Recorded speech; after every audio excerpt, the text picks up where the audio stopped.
Alors bonjour, moi je m'appelle Ferdinand Barbet, je suis comédien performeur dans le collectif BIM. Et Antoine Amblard, bonjour, je suis aussi comédien et performeur dans le collectif BIM.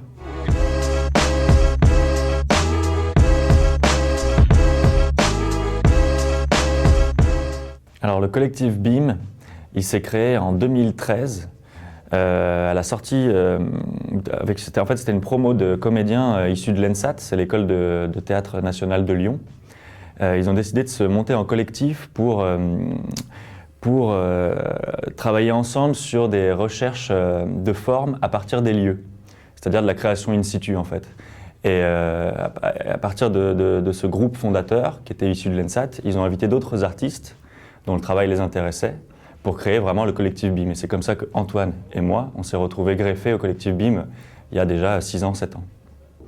En fait, c'est un art entre le théâtre et la danse, basé sur des réflexions autour de l'architecture et de la fonction des lieux.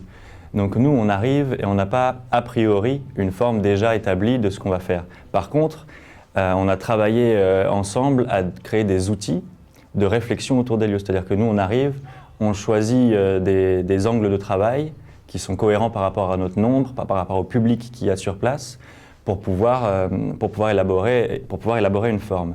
Mais cette forme, elle n'a jamais été faite dans une autre fac ou auparavant, elle ne sera jamais refaite après. C'est vraiment, même si les outils peuvent se ressembler d'une forme à une autre, d'un BIM à un autre, nous, on cherche vraiment toujours à créer spécifiquement pour un lieu et une date donnée.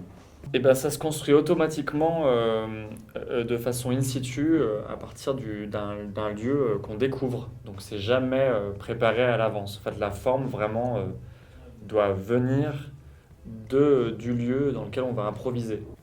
Il y a plusieurs façons d'appréhender le Genius Loci.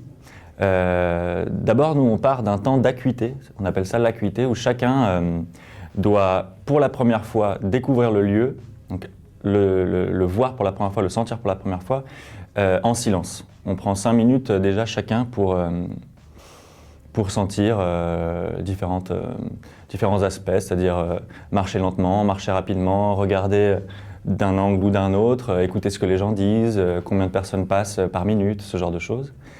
Et après, on partage nos expériences. Le Genius Loci, chez nous, il est intime et il est inhérent à chaque personne. On ressent les choses différemment.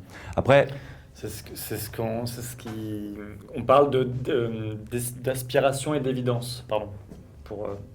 Une fois qu'on a fait cette acuité-là de 5 minutes, on a chacun à proposer qu'est-ce que ce lieu nous inspire et qu'est-ce qui paraît évident pour une première impression. Et effectivement, pour te rejoindre, c'est très propre à chacun, pour le coup.